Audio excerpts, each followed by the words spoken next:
Hello everyone, this is the video for class 7 chapter number 2 Govindas disciple right.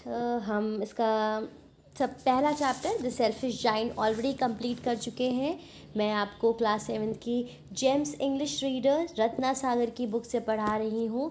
पहला chapter selfish giant हमने complete कर लिया है। उसकी 3 वीडियोस हैं जो कि आपको क्लास 7 की प्लेलिस्ट में मेरे चैनल पे मिल जाएंगी। अगर आपने वो वीडियोस नहीं देखी हैं तो ज़रूर देखिए। 2 videos explanation and 1 for the solution of the question answers in exercises. चलिए आज का हम अपना दूसरा चैप्टर स्टार्ट करते हैं। ये एक पोम है जिसका टाइटल है Govinda's disciple, right, and it is related to the art and culture. जैसे पिछला जो चैप्टर हमने पढ़ा या पिछले क्लासेस में हम जो चैप्टर पढ़ते आ रहे हैं, कुछ नेचर से रिलेटेड होते हैं, कुछ एनिमल से रिलेटेड होते हैं। तो इसका जो थीम है वो क्या है? आर्ट और कल्चर इसका थीम है, राइट। तो पोम को स्टार्ट करने से पहले हम इसके जो राइटर हैं उसके बारे में पढ़ेंगे। तो आप अपनी बुक का पेज नंबर 12 और 13 ओपन कर सकते हैं if you have your book, and you can just take out one pencil so that जो भी चीज़ें आपको इम्पॉर्टेंट लगें आप वो अपनी बुक में नोट करते चलें। पेज नंबर 13 पे यहाँ पे इसके जो पोर्ट हैं उसके बारे में दिया हुआ है। तो you all know very well Rabindranath Tagore. Rabindranath Tagore एक आर्टिस्ट हैं, फिलोसोफर हैं, पोएट हैं, स्टोरीज, पोएम्स और प्लेज वगैरह सब ये लिखते हैं। इनके बारे में पढ़ते हैं। Was an artist and a philosopher, he compose music, songs, wrote plays, stories, poems, travelogues and novels. इन्होंने ये सारी चीज़ें लिखी हैं। The national anthem of India and Bangladesh were composed by him. Bangladesh का नेशनल एंथम जो कि बंगाली लैंग्वेज में रविन्द्रनाथ टैगोर ने लिखा, और हमारा नेशनल एंथम जो हम पढ़ते हैं जन गण मन, जो आपको पता है एवरी डे आप अपने स्कूल में आफ्टर द प्रेयर आप नेशनल एंथम पढ़ते हैं, तो that is written by Rabindranath Tagore. And one more thing here I want to tell you, the national song that is written by Bankim Chandra Chatterjee. ये 2 चीज़ें आपको सभी को पता होनी चाहिए, राइट।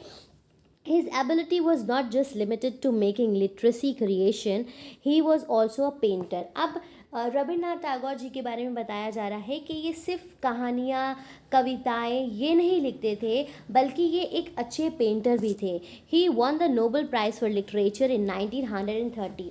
1930 में इनको लिटरेचर के लिए नोबल पुरस्कार मिला, and was the first Asian to be honoured with it. और एशिया कॉन्टिनेंट के ये पहले व्यक्ति थे जिनको नोबल प्राइज़ मिला। Tagore was properly known as Gurudev, और जो इनका नेम है, जो इनको बुलाया जाता है, जिस नाम से ये जाने जाते थे, दैट इज़ गुरुदेव, राइट। चलिए अब हम पोम की तरफ मूव करते हैं। तो अगर आप अपनी बुक का ये पेज नंबर 12 देख पा रहे हो तो ये एक नेचर का सीन यहाँ पे बना हुआ है। आपको नदी नज़र आ रही होगी, पहाड़ नज़र आ रहे होंगे, और एक ट्री है। उस ट्री के नीचे एक गुरु बैठे हैं और गुरु के आगे एक उनका शिष्य है। तो स्टूडेंट्स पोम को स्टार्ट करने से पहले जो इसका थीम है वो आप सभी लोग समझ लीजिए। गोविंदास डिसाइपल जो यहाँ पे लिखा हुआ है, ये इसलिए लिखा है क्योंकि एक डिसिपल क्या होता है? एक वो पर्सन जो किसी को फॉलो करता है, जो अपने टीचर को फॉलो करता है। जो शिष्य होते हैं, गुरु के जो शिष्य होते हैं, उनको डिसिपल कहते हैं। तो वो डिसिपल कहते हैं, राइट। तो वो अपने टीचर को फॉलो करते हैं, और ज़्यादातर वो जो टीचर्स होती हैं वो कैसी होती हैं? रिलीजियस, जो कल्चर से रिलेटेड एथिक्स सिखाती हैं बच्चों को, ठीक है। जिनकी जो टीचिंग होती है वो रिलीजियस टीचिंग होती है। तो ये जो स्टोरी है, जो ये पोम है the Govinda's disciple that is written by the Rabindranath Tagore, ये this beautifully highlights the trait of the true master and his disciple. मतलब इससे एक मास्टर जो होता है, एक गुरु है, वो कैसा है और उसका एक शिष्य कैसा होना चाहिए वो पूरी तरह से बताया है। और इसमें एक ऐसे शिष्य के बारे में बात करी जा रही है जो अपनी दौलत से, जो उसकी मटेरियलिस्टिक चीज़ें हैं, उससे वो उभर नहीं पाया है। उसको अभी उस चीज़ की, उस ज्ञान की प्राप्ति नहीं हुई है कि वेल्थ, सोना, हीरे जवाहरात ये कुछ नहीं होता है। इंसान के लिए सबसे ज़्यादा इम्पॉर्टेंट क्या है, जो उसकी मॉरल वैल्यूज़ हैं।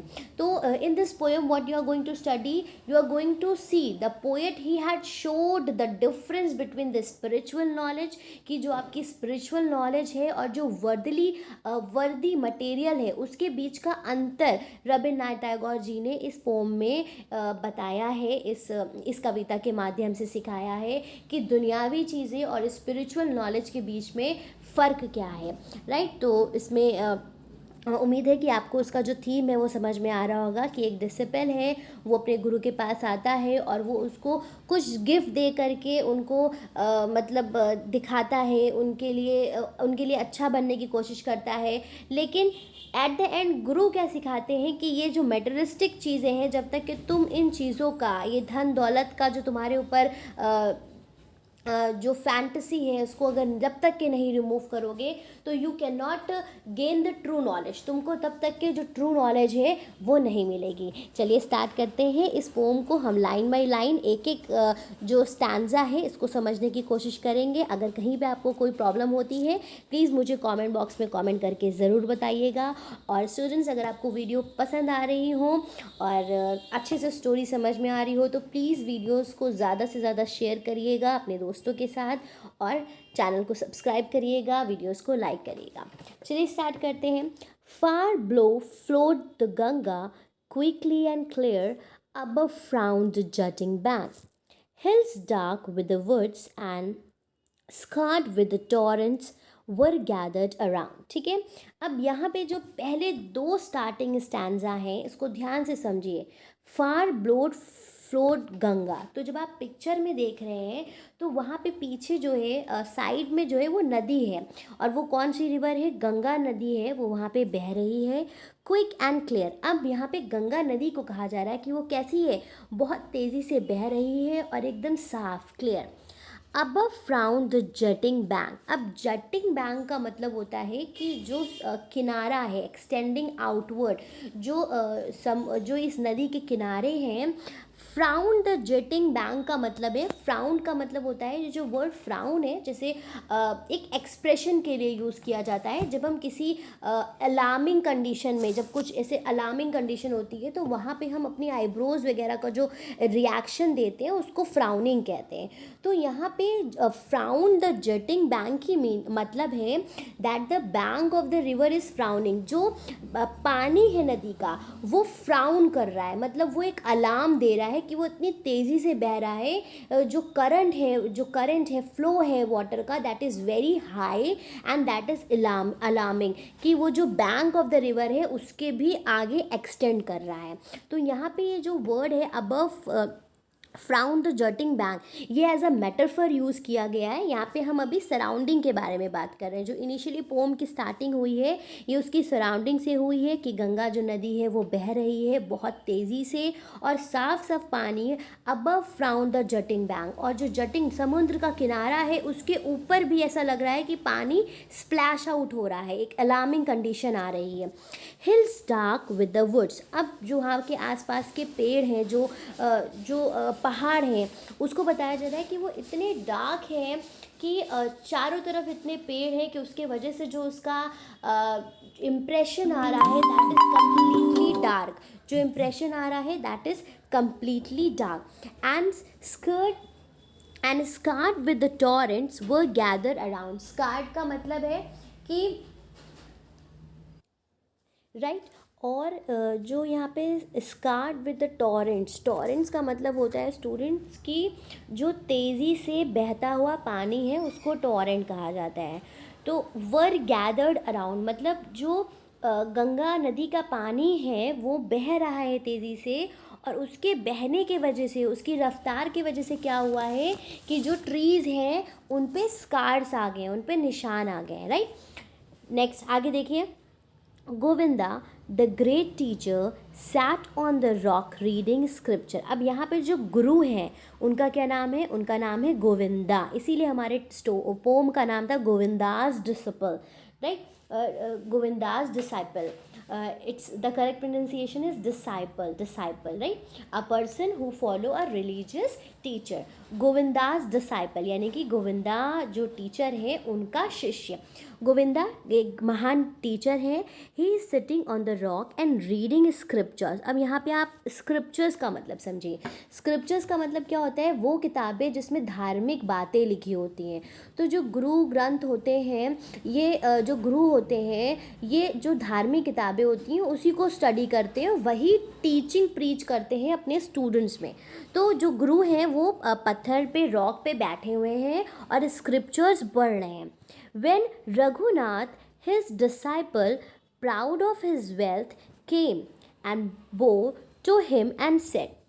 अब यहाँ पे बाउट का मतलब है, जहाँ पे ये वर्ड आ रहा है बाउट टू हिम, तो बाउट टू हिम का मतलब होता है कि गुरु के आगे आके झुकना और उनको कुछ प्रेजेंट करना. तो इसको यहाँ पे हम प्रेजेंट करना भी यूज़ कर सकते हैं या उनको सलाम करना, प्रे करना, प्लेज करना, इस तरह से भी यूज़ किया जा सकता है. तो जब गोविंदा वहाँ पे बैठे हैं रॉक पे और वो स्क्रिप्चर्स को पढ़ रहे हैं, इतने में क्या होता है कि जो उनके डिसाइपल हैं रघुनाथ, वो आते हैं वहाँ पे और अब जो रघुनाथ है वो कैसा है? He is proud of his wealth. वो अपनी जो उसकी दौलत है उस पर उसको बहुत गुरूर है. I have brought my poor wealth. अब वो आके क्या कहता है कि मैं आपके लिए अपनी जो मेरे पास बहुत पुअर वेल्थ, मतलब जो अपनी दौलत को क्या कह रहा है? पुअर वेल्थ से वो कंपेयर कर रहा है. Unworthy of thy acceptance. यहाँ पे देखिए, अनवर्दी ऑफ दाई एक्सेप्टेंस का मतलब है कि वो अपने गुरु के लिए कुछ गिफ्ट लेके आया है और वो ये कह रहा है कि ये आपको प्लीज़ करने के लिए, जैसे हम अगर किसी को कोई गिफ्ट देते हैं तो हम उसको प्लीज़ करने के लिए देते हैं ताकि वो खुश हो जाए. तो वो अपने गुरु से कह रहा है कि मैं अपनी गरीब जो मेरी वेल्थ है, जो पैसा है मेरे पास, उसमें से मैं आपके लिए कुछ गिफ्ट लाया हूँ, लेकिन वो आपकी एक्सेप्टेंस के लिए, my present is not worthy of pleasing you. मतलब जो मैं चीज़ आपको दे रहा हूँ that is unworthy, not worthy of thy acceptance. मतलब आपके स्वीकार करने लायक नहीं है, वो आपको प्लीज़ नहीं कर सकती है, वो आपके लिए प्लीजिंग नहीं है. I hope I am clear, very clear to each and every one, right. आगे बढ़ते हैं. Thus saying, he displayed before the teacher a pair of gold bangles. ये कहते कहते उसने क्या किया? अपने गुरु के सामने एक सोने के 2 कड़े पेश करे. Studded with costly gems and emeralds. Right. अब वो जो गहने हैं सोने के, वो उसमें कीमती नगीने और हीरे, एमरेट्स एक ग्रीन कलर का पत्थर होता है, प्रीशियस, उसको कहा जाता है. तो उसने वो प्रेजेंट किया. सो यहाँ पे the disciple foolishly he had brought the expensive gifts to Govinda. और वो क्या सोच रहा है? That he will be able to please his guru. Later what happen, अभी अब आके देखेंगे कि क्या होता है. यहाँ पे जो डिसाइपल है वो अपने गुरु को खुश करने के लिए उनके लिए सोने के कड़े लेके आया है, लेकिन आगे क्या होता है हम आगे देखेंगे. नेक्स्ट रीड करिए. The master took up one of them twirling. Twirling का मतलब होता है हाथ में लेके गोल गोल बहुत तेज़ी से उसको फिंगर में रख के घुमाने लगे. तो उनके गुरु ने उसमें से एक कड़ा हाथ में लिया और वो उसको घुमाने लगे. And the stone darted shafts of light. अब stone darted shafts of light का मतलब क्या है भाई? जब उसमें हीरे लगे हुए थे, महंगे महंगे नगीने लगे हुए थे, तो उस पर रोशनी जब पड़ी तो उसमें से चमक निकली. बीम्स और रेज ऑफ लाइट्स उसमें से बाहर निकली. Suddenly it slipped from his hand and rolled down the bank into the water. फिर एकदम से क्या हुआ कि वो उनके जो गोविंदा थे उनके हाथ से वो छूट गया और रोल करता करता पानी में चला गया. Raghunath jumped into the water.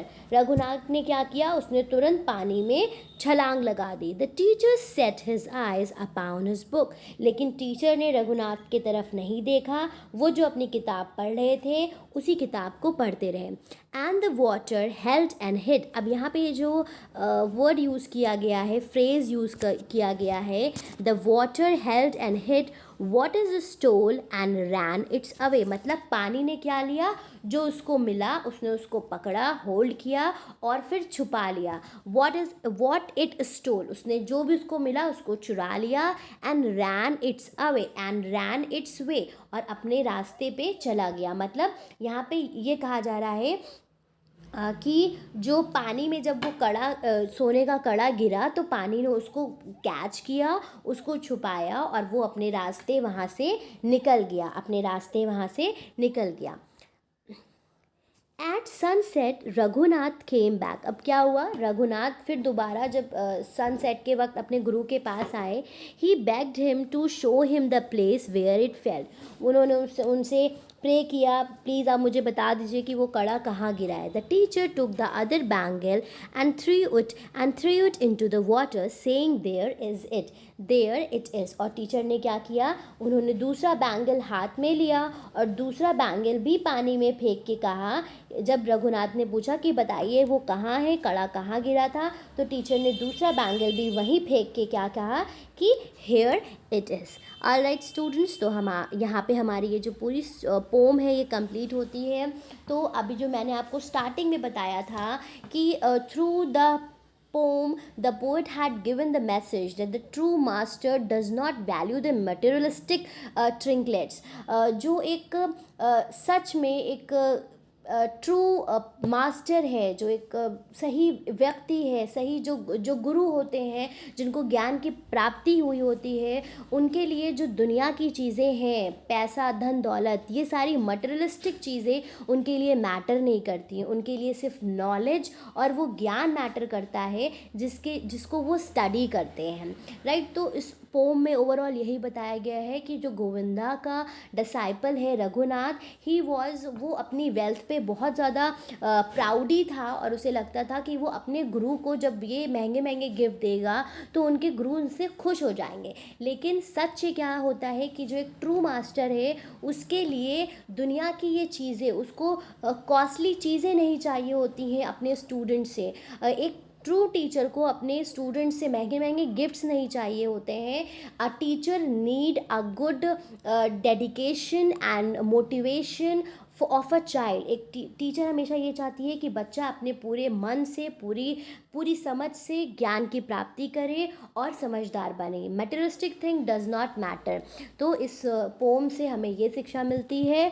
और एक दूसरा मॉरल जो है वो ये है कि for a student who want to become renowned, who want to become successful, ऐसे बच्चों के लिए उनको अपनी जो चीज़ें हैं, मटेरियलिस्टिक थिंग्स हैं, उनसे हट करके सोचना होगा। उनको पैसे और ये इन सब चीज़ों पे अपना ध्यान नहीं लगाना होगा। दे हैव टू अंडरस्टैंड कि ट्रू नॉलेज क्या है, स्पिरिचुअल नॉलेज क्या है।